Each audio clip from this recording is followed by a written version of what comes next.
चलिए C S executive IPL second group में हमारा रिवीजन चल रहा था और हमने कल इंट्रोडक्शन स्टार्ट करा था, introductory revision, and then we started with a topic called patent.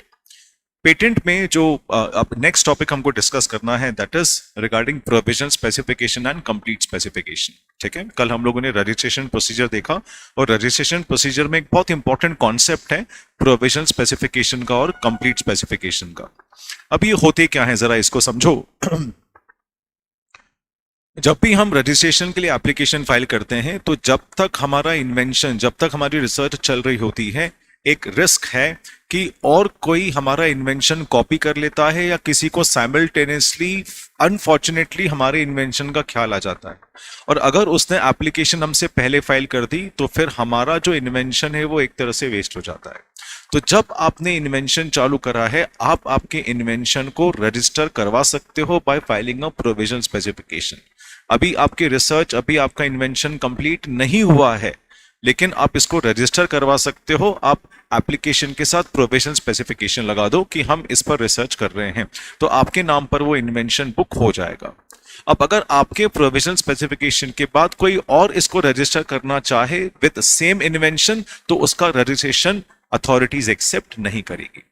जब आपका इन्वेंशन कंप्लीट हो जाए, आप कंप्लीट स्पेसिफिकेशन फाइल कर दो। कंप्लीट स्पेसिफिकेशन में सारी डिटेल्स हमको देनी होती है। बस ध्यान ये रखना होता है कि प्रोविजन स्पेसिफिकेशन फाइलिंग डेट से कंप्लीट स्पेसिफिकेशन कितने महीने में फाइल हो जाना चाहिए?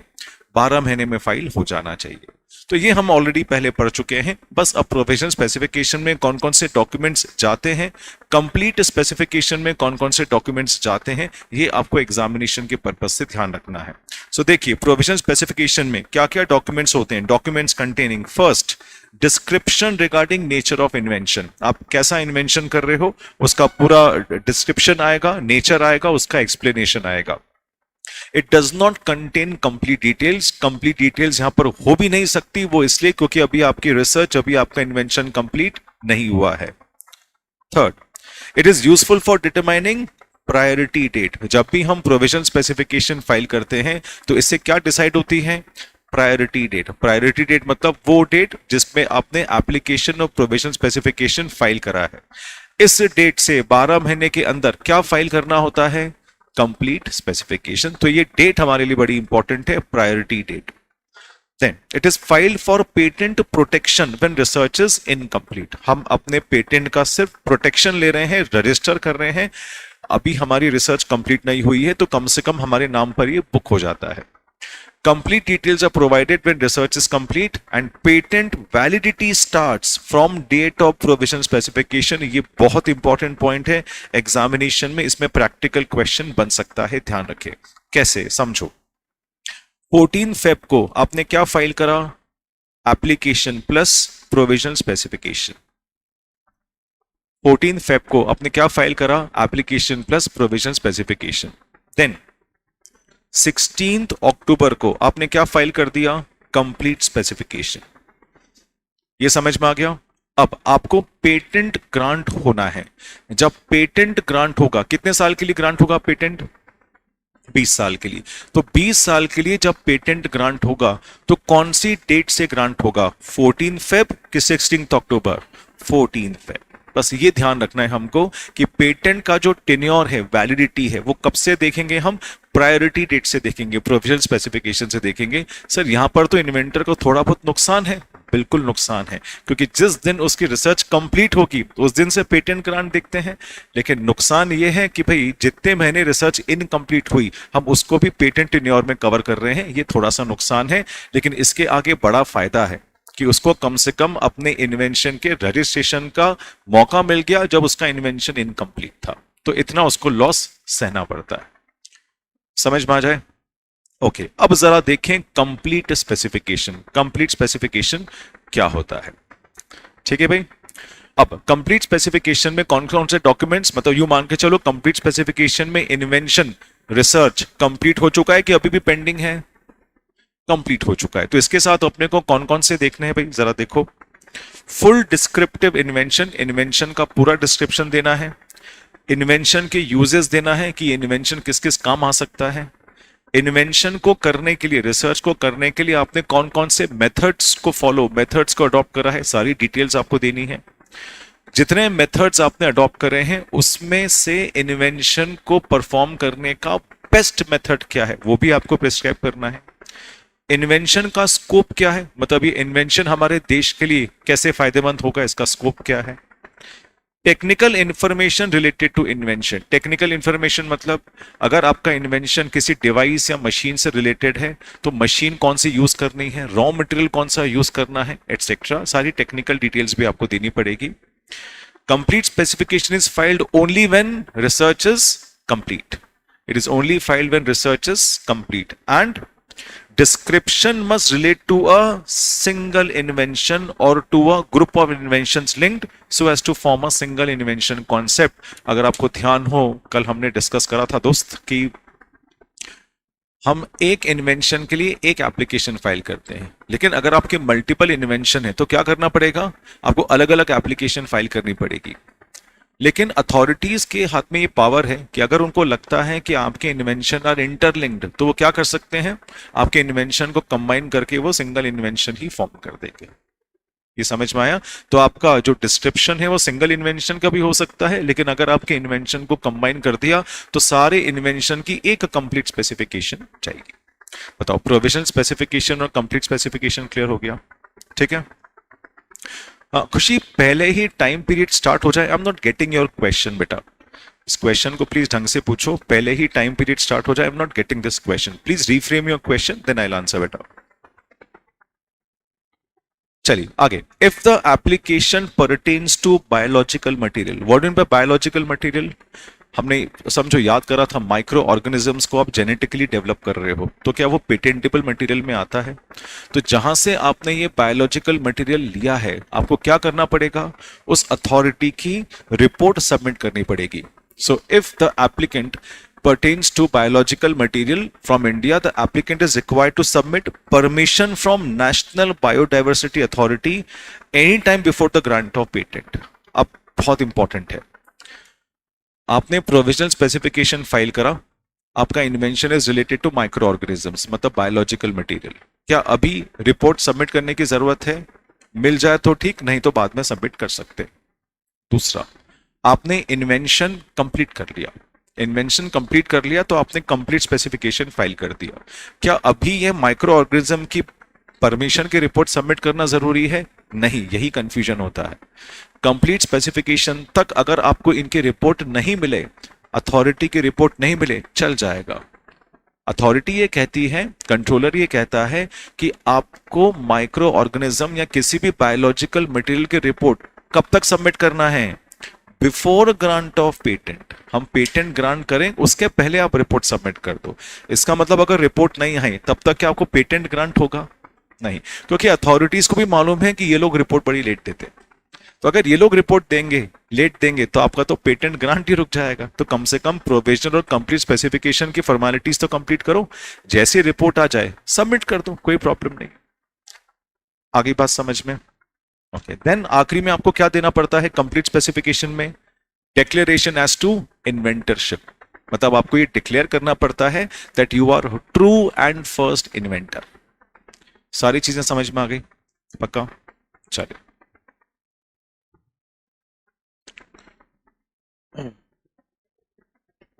चलिए क्लेम्स। ओके, क्लेम मतलब जो हम लोग हमारे इन्वेंशन में चीजें क्लेम करते हैं तो उसको अलग से याद करने की जरूरत नहीं है। अब जो अभी हम डिस्कस कर रहे थे biological material case, deposit biological material at international depository authority. आप जो भी कलेक्शन कर रहे हो बायोलॉजिकल मटेरियल का, या आपने बायोलॉजिकल मटेरियल को जेनेटिकली डेवलप करा है, तो आपको इसको डिपॉजिट कहां करना पड़ेगा? IDA, full form international depository authority, हर देश में होती है। फॉर एग्जाम्पल हमारे देश में इंटरनेशनल डिपॉजिटरी अथॉरिटी का नाम क्या है?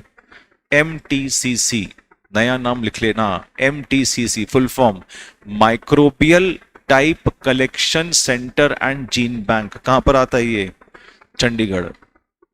आई रिपीट, जो मैंने डिस्कशन करा था नेशनल बायोलॉजिकल अथॉरिटी, तो ये नेशनल बायोलॉजिकल अथॉरिटी हमारे देश में कौन सी है? MTCC, फुल फॉर्म क्या है? Microbial type collection centre and gene bank, कहां पर है ये? चंडीगढ़ में। जैसे ही आप आपका बायोलॉजिकल मटेरियल इस लैब में इस अथॉरिटी को सबमिट करोगे तो ये आपको क्या देगा? ये आपको सारी की सारी एक रिसीट आपको दे देगा कि आपने सबमिशन कर दिया। तो you have to provide details for above in specification. आपको name, receipt number, ID, address, source, geographical origin सब देना पड़ेगा। इसका मतलब जब आपने बायोलॉजिकल मटेरियल सबमिट करा तो आपको कौन सी अथॉरिटी में आपने सबमिट करा इसकी डिटेल्स कहां देनी पड़ेगी? Complete specification. जैसे मैंने इन्वेंशन करा माइक्रो ऑर्गेनिज्म में और मैंने चंडीगढ़ की इस लैब में अपने बायोलॉजिकल मटेरियल सबमिट कर दी, तो मुझे वहां पर लिखना पड़ेगा कौन से लैब में सबमिट करा, उसका एड्रेस क्या है, उसकी रिसीट नंबर क्या है, एटसेट्रा। इनसे फिर जैसे रिपोर्ट आ जाएगी मैं इनकी रिपोर्ट में सबमिट कर दूंगा। इनकी डिटेल्स देने का मतलब आपने रिपोर्ट के लिए अप्लाई कर दिया। इनकी डिटेल्स देने का मतलब आपने रिपोर्ट के लिए अप्लाई कर दिया। ठीक है, आगे। When should an application for a patent to be filed? आप बताओ, पेटेंट की एप्लीकेशन कब फाइल करना चाहिए? देर से कि जल्दी से जल्दी? जल्दी से जल्दी। An application for patent can be filed at earliest possible date. जितनी जल्दी हो सके आपको पेटेंट की एप्लीकेशन फाइल कर देना चाहिए and it should not be delayed. An application filed with provisional specification disclosing essence of nature helps to register priority of invention. Delay may entail some risk. उसने बोला है कि जल्दी से जल्दी एप्लीकेशन फाइल करो। जल्दी फाइल करोगे तो क्या डिसाइड हो जाएगी? Priority date. प्रायोरिटी डेट किससे आती है? When you file application with provisional specification. अगर आपने एप्लीकेशन लेट फाइल करी तो क्या रिस्क हो सकती है?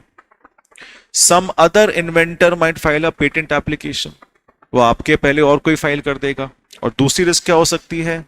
There may be either an inadvertent publication of invention by inventor himself or by others independently of him by her. कभी कभी ऐसा होता है, जैसे मैं आपको कोई बात बताऊं, क्या मैं तुमको ये बात बता रहा हूं किसी से बोलना मत। अब जब मैं ही नहीं छुपा पा रहा हूं तो क्या तुम अपने पेट में ये बात रख सकोगे क्या? तो तुमने भोले भाव अनइंटेंशनली ये बात किसी को बता दी।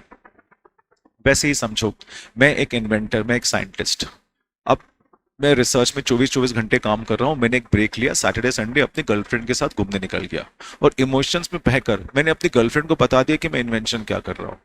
मेरी गर्लफ्रेंड दगाबाज निकली। उसने क्या करा? उसने अपने दूसरे बॉयफ्रेंड को ही बता दिया और उसने इन्वेंशन को फाइल कर दी। सो कभी कभी ऐसा होता है कि इन्वेंटर इनएडवर्टेंटली मतलब क्या होता है? विदाउट एनी इंटेंशन उसने ये इन्फॉर्मेशन किसी को शेयर कर दी, वो खुद ही अपनी सीक्रेट बता देता है किसी को, तो उसका इन्वेंशन की डिटेल्स आउट हो जाती है। इसलिए जैसे ही आपने इन्वेंशन स्टार्ट करा, सबसे पहले क्या करना चाहिए आपको? इसका प्रोविजन स्पेसिफिकेशन फाइल कर दो, रजिस्ट्रेशन फाइल कर दो। फिर अगर आपने इन्वेंशन के बारे में किसी को बता भी दिया, रिस्क नहीं है क्योंकि प्रोविजन स्पेसिफिकेशन आपके नाम से रजिस्टर हो चुका है। समझ में आ गया अच्छे से? ठीक है। अर्पित, इमोशनल मत हो बेटा, सबकी गर्लफ्रेंड बेवफा नहीं होती, भगवान करे तुम्हारी नहीं हो। चलो आगे चला जाए। बहुत चिंता होती है गर्लफ्रेंड की बेवफा होने की। आगे अब बात करते हैं types of application. Okay, types of application. एक सबसे पहले सिंपल एप्लीकेशन होती है। सिंपल एप्लीकेशन मतलब ऑर्डिनरी एप्लीकेशन। ऑर्डिनरी एप्लीकेशन मतलब मैं एक इन्वेंशन कर रहा हूं और अपने इन्वेंशन को सिर्फ कहां रजिस्टर करवाना चाहता हूं? इंडिया में। तो क्या उसके लिए मुझे इंटरनेशनल एप्लीकेशन फाइल करने की जरूरत है? बिल्कुल भी नहीं। That is an ordinary application. So it is the first application file for invention in Indian patent office. So Indian patent office is first to receive such application. सबसे पहले हम अपना इन्वेंशन कहां रजिस्टर करवा रहे हैं? इंडिया में। तो जब आप इंडिया के ऑफिस में एप्लीकेशन फाइल करते हो उसको हम क्या बोलते हैं? Ordinary application. ऑर्डिनरी एप्लीकेशन के साथ आप प्रोविजनल या कंप्लीट स्पेसिफिकेशन दोनों फाइल कर सकते हो। ऐसा मैंने क्यों लिखा? कौन स्टूडेंट बताएगा? ऑर्डिनरी एप्लीकेशन के साथ प्रोविजनल और कंप्लीट स्पेसिफिकेशन दोनों फाइल कर सकते हो। ऐसा मैंने क्यों लिखा? क्योंकि मैंने कल पढ़ाया था इंटरनेशनल एप्लीकेशन के साथ सिर्फ क्या फाइल होता है? Complete specification. इंटरनेशनल एप्लीकेशन के साथ कभी भी प्रोविजनल स्पेसिफिकेशन फाइल नहीं होता है। क्लियर? सेकेंड टाइप की एप्लीकेशन कौन सी है? Convention application.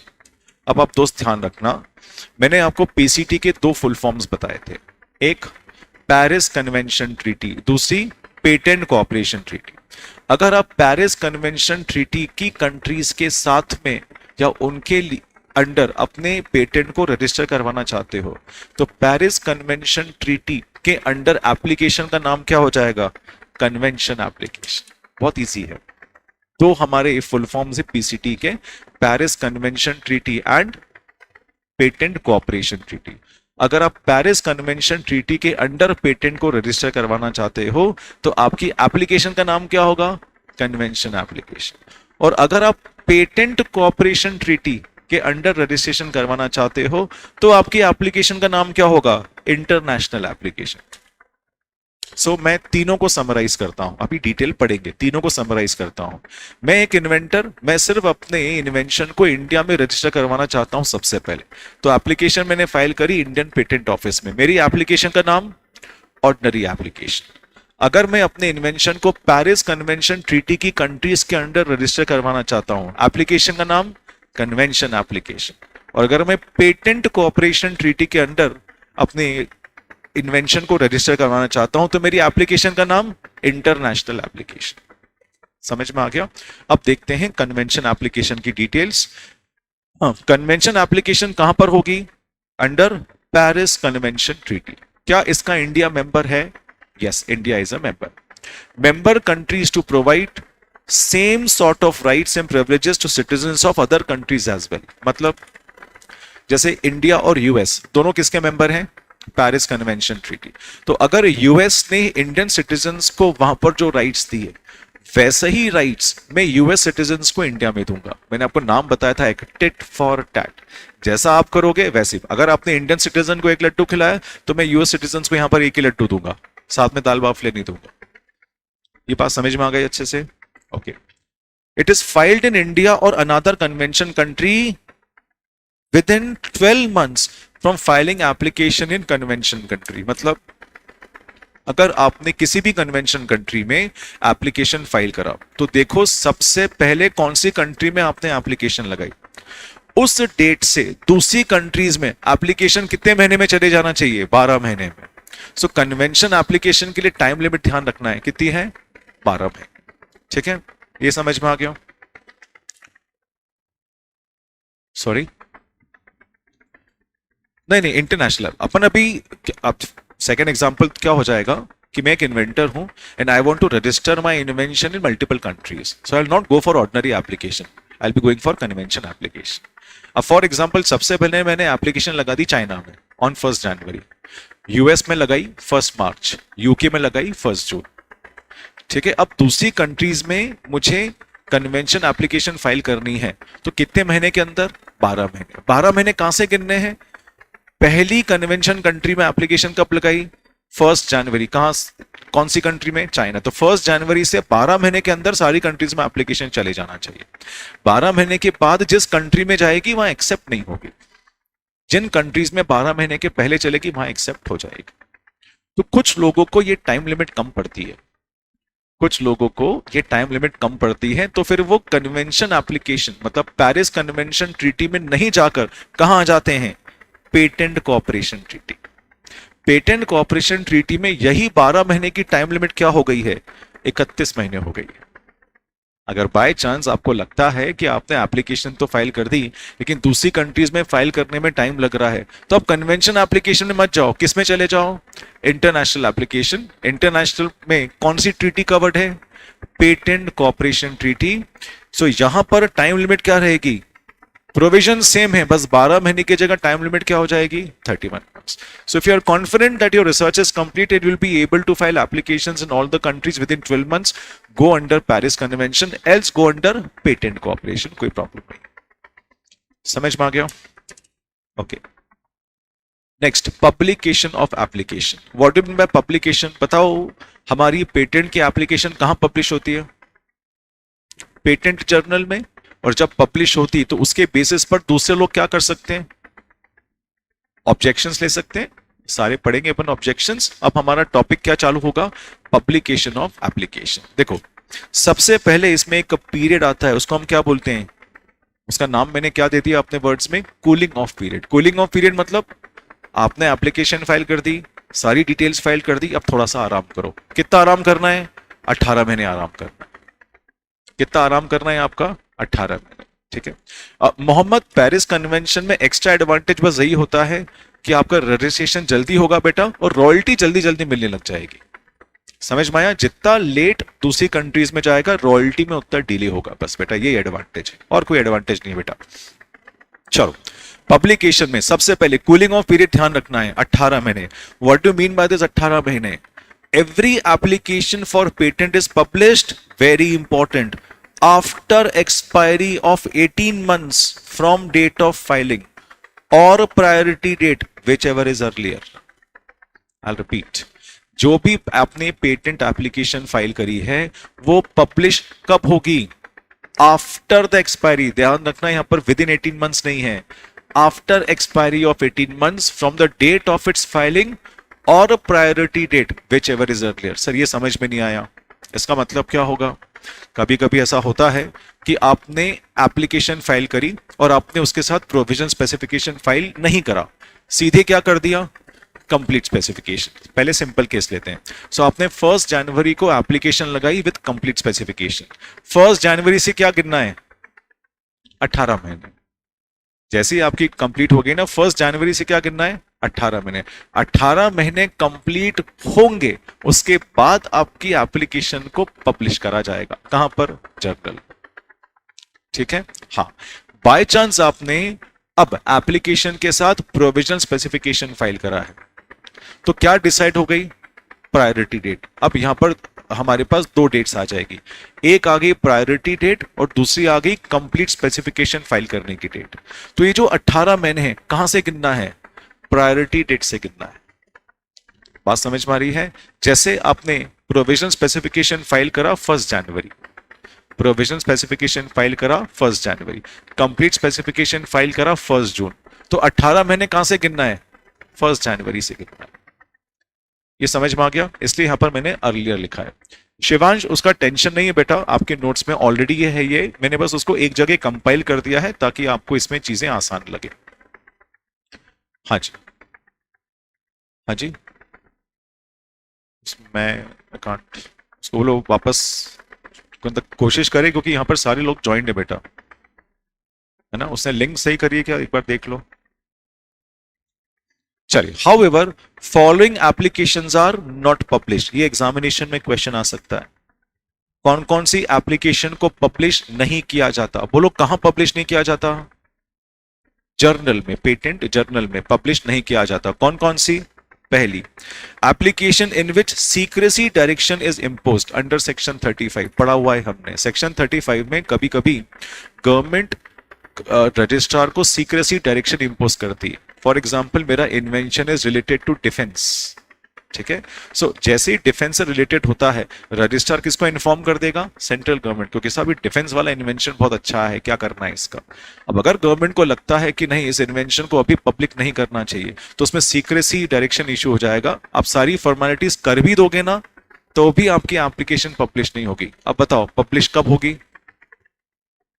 जब सीक्रेसी डायरेक्शन को गवर्नमेंट विड्रॉ करेगी। सो इसमें आपके पास कोई ऑप्शन नहीं, यू हैव टू वेट, क्योंकि आपका जो इन्वेंशन है it is related to country's strategic matter.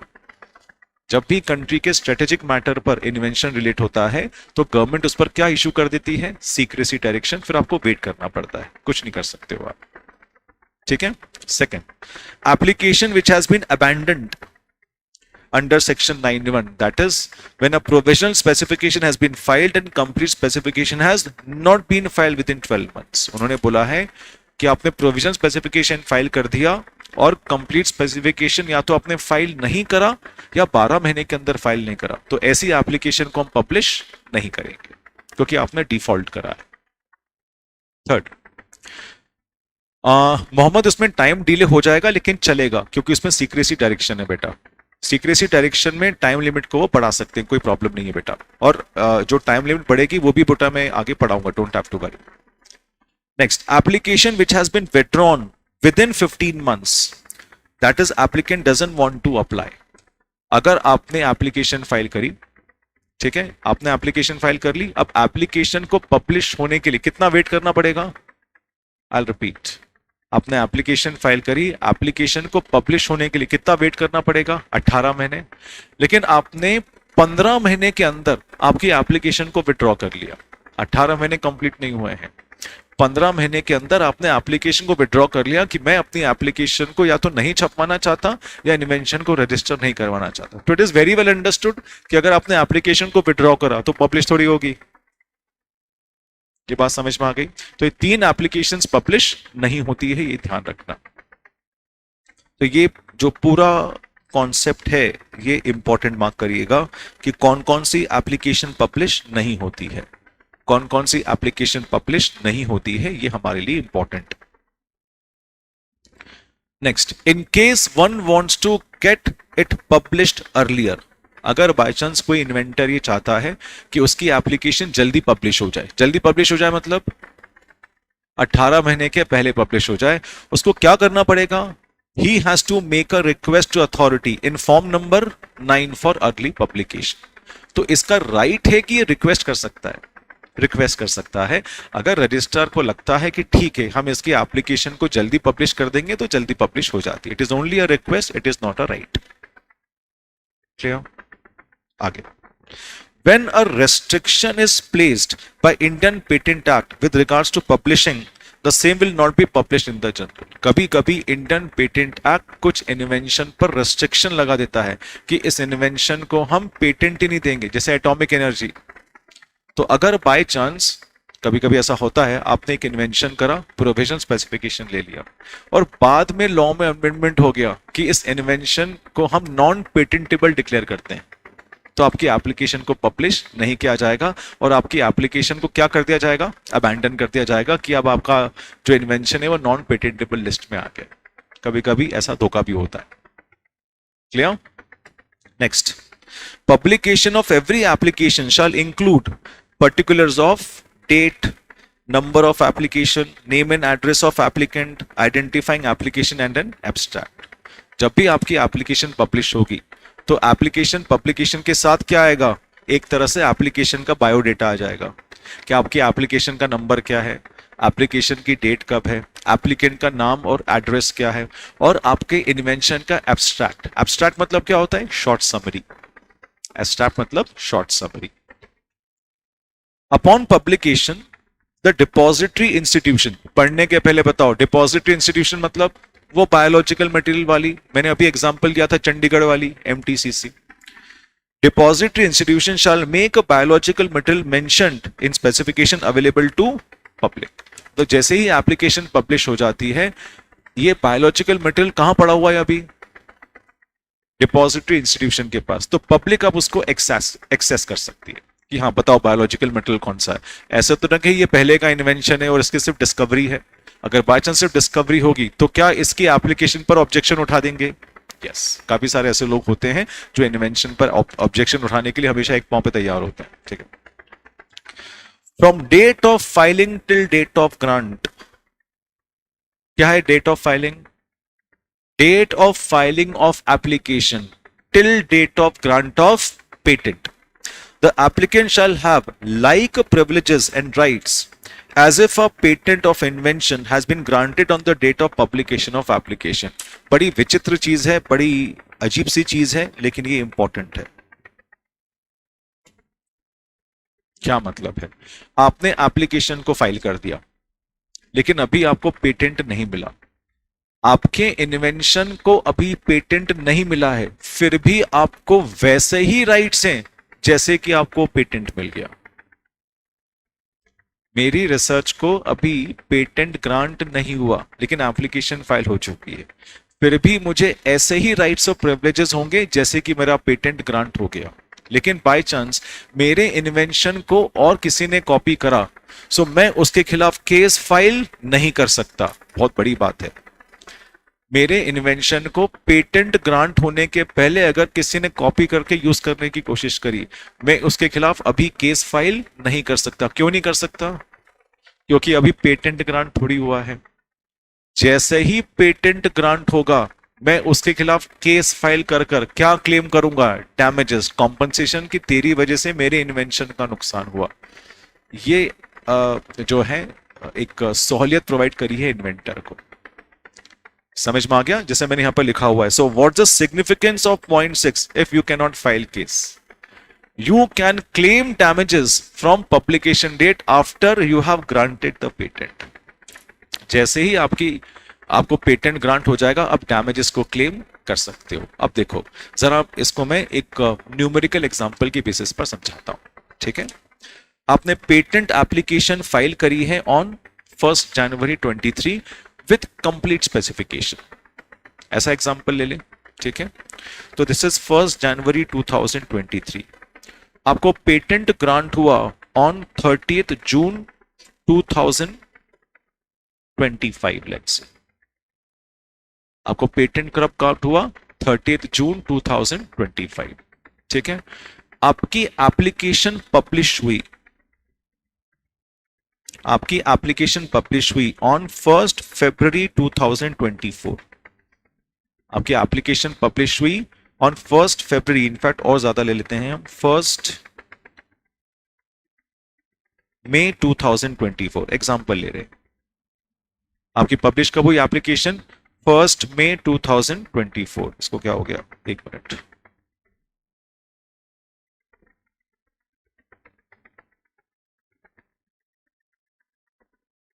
Okay, 1 मई 2024। अब देखो ध्यान से, 1 जनवरी 2023 और 30 जून 2025 के बीच में क्या अभी मेरा पेटेंट रजिस्टर हुआ है?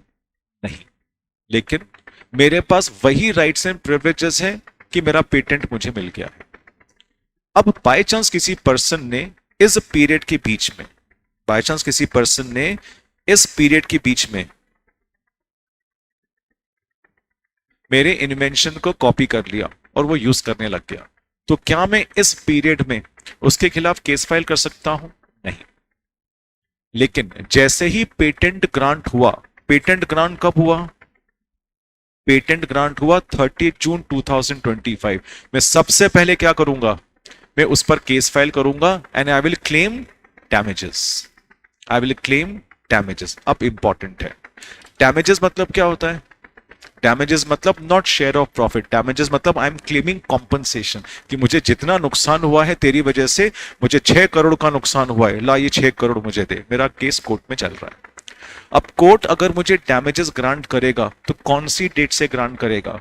1 जनवरी, 1 मई और 30 जून। ये इंपॉर्टेंट एग्जामिनेशन में आ सकता है। अगर कोर्ट मुझे डैमेजेस या कॉम्पनसेशन ग्रांट करेगा, कौन सी डेट से ग्रांट करेगा? 1 जनवरी 23, 1 मई 24 कि 30 जून 25? 1 मई 24 from the date of publication. देखो लिखा हुआ है from the publication date, that is important. अब आगे बात समझ में, तो इसको मत भूलना, एग्जामिनेशन में सीधा पूछ सकते हैं कि compensation will be granted after date of grant of patent, but from which date court will grant the compensation?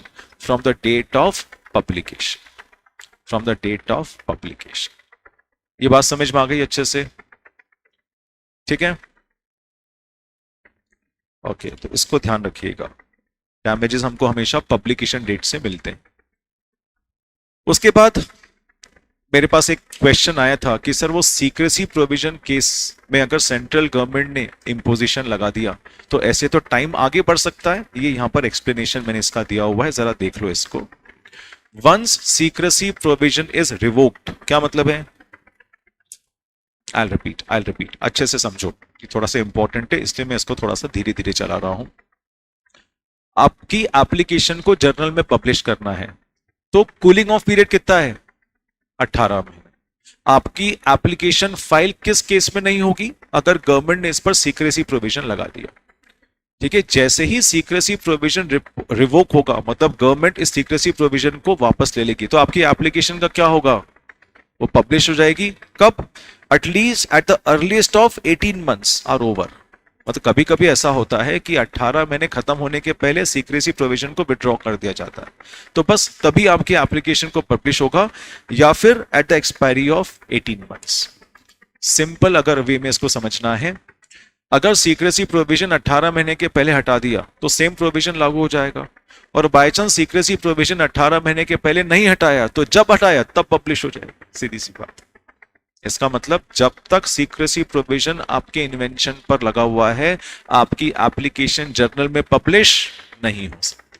जैसे ही रिवोक हो जाएगा, आपकी एप्लीकेशन को वो पब्लिश कर देगी।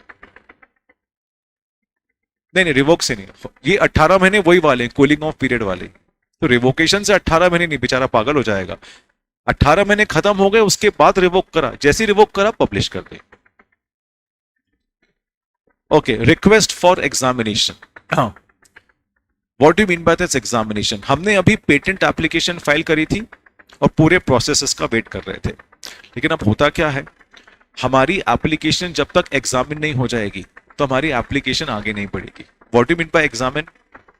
एप्लीकेशन को चेक करेंगे आपने एप्लीकेशन सही भरी या नहीं, है ना, आपका नाम, प्रोविजन स्पेसिफिकेशन की डिटेल्स या कंप्लीट स्पेसिफिकेशन की details, email ID, mobile number, ये आपने सही भरा या नहीं भरा, इसको एग्जामिनेशन करना रहता है। पर इंडिया में बड़ी अजीब सी चीज है, एग्जामिनेशन, आपकी एप्लीकेशन को एग्जामिनेशन करने की रिक्वेस्ट भी आपको ही फाइल करना है। अगर आपने रिक्वेस्ट फाइल नहीं करा एग्जामिनेशन का, तो आपकी एप्लीकेशन को अबैंडन कर दिया जाएगा। मतलब आपको याद दिलाना पड़ेगा कि भैया एप्लीकेशन फाइल करिए, इसको एग्जामिन करो। तो ये सिर्फ कौन से लॉ में है? पेटेंट लॉ में है, ये आपको याद रखना है। In India we follow deferred examination process. You have to make request for examination of your application, else your application stands withdrawn. This is very strange. आपने एप्लीकेशन फाइल करी, अब आपको आपकी एप्लीकेशन के एग्जामिनेशन की रिक्वेस्ट डालनी पड़ेगी। Request नहीं डाली, आपकी एप्लीकेशन को अबैंडन कर दिया जाएगा। समझ में आ गया? So file request for examination with in 48 months from earlier of priority date और एप्लीकेशन फाइलिंग डेट। 48 months तो याद हो जाएगा। ये क्या है? अर्लियर ऑफ प्रायोरिटी डेट और एप्लीकेशन फाइलिंग डेट। क्वेश्चन पूछता हूं, जवाब आप ही देना। मैंने इन्वेंशन करा, ठीक है, और मैंने इन्वेंशन की कंप्लीट स्पेसिफिकेशन फाइल कर दिया, तो क्या इसमें कोई प्रायोरिटी डेट आएगी? नहीं आएगी। इसका मतलब जिस दिन कंप्लीट स्पेसिफिकेशन फाइल करा, उसके 48 मंथ्स के अंदर मुझे किसकी रिक्वेस्ट करनी है? एग्जामिनेशन की। सेकेंड क्वेश्चन, मैंने प्रोविजन स्पेसिफिकेशन फाइल करा 1 जनवरी, 30 जून को कंप्लीट स्पेसिफिकेशन फाइल करा। अब 48 मंथ्स कहां से गिनूं? 1 January, that is priority date. इसलिए यहां पर क्या लिखा हुआ है? अर्लियर ऑफ प्रायोरिटी डेट और application filing. Clear? Okay. Else application will be withdrawn. The application has to be made for examination form 18। देखो, फॉर्म याद हो तो ही लिखना, नहीं याद हो तो क्या लिखोगे? बहुत बढ़िया, प्रिस्क्राइब्ड फॉर्म। ठीक है, okay. Patent office checks if application is published, if yes it is moved for examination. Patent office check करेगा कि क्या आपकी एप्लीकेशन पब्लिश हो चुकी है, अगर हां तो फिर वो एग्जामिनेशन के लिए जाएगी। अब पूरा प्रोसेस समझो ध्यान से। जैसे ही आपने एप्लीकेशन फाइल करी, सबसे पहले एप्लीकेशन को एग्जामिन करवाओगे कि पब्लिश करवाओगे? पहले पब्लिश होगी, लेकिन पब्लिश के लिए आपको कितने महीने रुकना पड़ेगा? 18 महीने। क्या इसके पहले पब्लिश हो सकती है? Yes, you can make a request. अगर पेटेंट अथॉरिटी को लगता है तो 18 महीने के पहले आपकी एप्लीकेशन को पब्लिश कर सकता है, ये उसका पावर है। जैसे ही एप्लीकेशन पब्लिश हो गई, फिर आपको किसकी रिक्वेस्ट डालनी है? एग्जामिनेशन की। अगर आपने पब्लिश होने के पहले एग्जामिनेशन रिक्वेस्ट डाल दी, तो उस एग्जामिनेशन रिक्वेस्ट को एक्सेप्ट करेंगे कि रिजेक्ट कर देंगे? रिजेक्ट कर देंगे। तो एग्जामिनेशन हमेशा पब्लिकेशन के बाद ही होता है। एग्जामिनेशन हमेशा पब्लिकेशन के बाद ही होता है। क्लियर हो गया? आगे, the earlier one makes a request, earlier application will B examine. जितनी जल्दी आप पब्लिकेशन के बाद एग्जामिनेशन के लिए रिक्वेस्ट करोगे, उतनी जल्दी आपकी एप्लीकेशन का एग्जामिनेशन हो जाएगा। चलो, secrecy direction case. If secrecy direction is removed, applicant can make a request for examination within 48 months from priority date or filing date or within 6 months from date when secrecy provision was removed। कभी कभी ऐसा होता है कि आपका जो secrecy provision है 2-3 साल तक चल जाता है। तो कभी कभी ऐसा होता है कि 2-3 साल तक चला गया तो आपके 48 मंथ्स तो खत्म हो जाएंगे। आई रिपीट, आपने एप्लीकेशन फाइल करी ऑन 1 जनवरी 2023, ठीक है, आप वेट कर रहे थे कि आपकी एप्लीकेशन पब्लिश हो। 18 महीने गुजर गए, पब्लिश हो ही नहीं पाई। आपने पूछा पेटेंट अथॉरिटी से क्या हुआ, बोले यार वो क्या हुआ, तुम्हारा जो इन्वेंशन है ना वो गवर्नमेंट के स्ट्रैटेजिक इवेंट में आ गया, तो गवर्नमेंट ने इस पर सीक्रेसी डायरेक्शन इंपोज कराए। तो बोले कब हटेगा ये? बोले अभी तो चुनाव है, अभी तो कुछ नहीं हटने वाला, वेट कर। तो उसने बेचारे ने 1.5-2 साल वेट करा, 2.5 साल वेट करा, तब तक उसके 48 मंथ्स ही खत्म हो गए। अब उसकी एप्लीकेशन पब्लिश भी नहीं हुई है और वो एग्जामिनेशन की रिक्वेस्ट भी नहीं कर पाया। समझ में आया? इसलिए उन्होंने बोला है कि अगर सीक्रेसी डायरेक्शन है और जैसे ही गवर्नमेंट ने सीक्रेसी डायरेक्शन रिवोक करा तो फिर चेक कर लो वो 48 मंथ्स खत्म हो गए क्या। अगर by chance secrecy direction 48 months के पहले रिवोक हो गए तो फिर तो वो जो रूल है वो आपके लिए भी एप्लीकेबल है। लेकिन अगर 48 मंथ्स खत्म हो गए तो फिर क्या करना है? जिस डेट को सीक्रेसी डायरेक्शन रिवोक करा है उस डेट के 6 महीने के अंदर आप आपकी एग्जामिनेशन की रिक्वेस्ट डाल दो, क्योंकि पहले वो पब्लिश कर देगा, फिर आप लेट्स से एग्जामिनेशन की रिक्वेस्ट डाल सकते हो। So latter of date is chosen, इनमें से जो डेट बाद में है उसको आप चूज कर सकते हो। सीधी सी बात है। कभी कभी ऐसा होता है कि 48 months from filing date is coming on 1 February 23। 48 months from filing date is coming on 1 February 2023, and 6 months from date of revocation of secrecy provision is coming on 1 April 2023। आप कौन सी डेट को चूज करोगे? I repeat, 48 months from priority date क्या आ रही है? 1 February 2023। Secrecy direction revoke होने के 6 महीने खत्म होने की डेट क्या आ रही है? 1 April 23। बोलो आप कौन सी डेट को चूज करोगे? Later of this date. आपको इस प्रोविजन में वो टाइम ज्यादा दे रहे हैं, आपको इस प्रोविजन में वो टाइम ज्यादा दे रहे हैं, इसलिए क्या बोल रहे हैं? You can choose the later date, चलेगा, क्योंकि आपका केस थोड़ा सा स्पेशल है क्योंकि इसमें सीक्रेसी डायरेक्शन आ गया। बोलो कॉन्सेप्ट क्लियर? पक्का? ओके। रोहित सर का बैच कब से है? 1 बजे से ना? ठीक है, फिर मैं यहाँ अपने प्रोविजंस को रेस्ट करता हूँ, बाकी हम लोग कल कंटिन्यू कर लेंगे। अभी रोहित सर का आपके पास। ठीक है, चलो, thank you, I will see you tomorrow.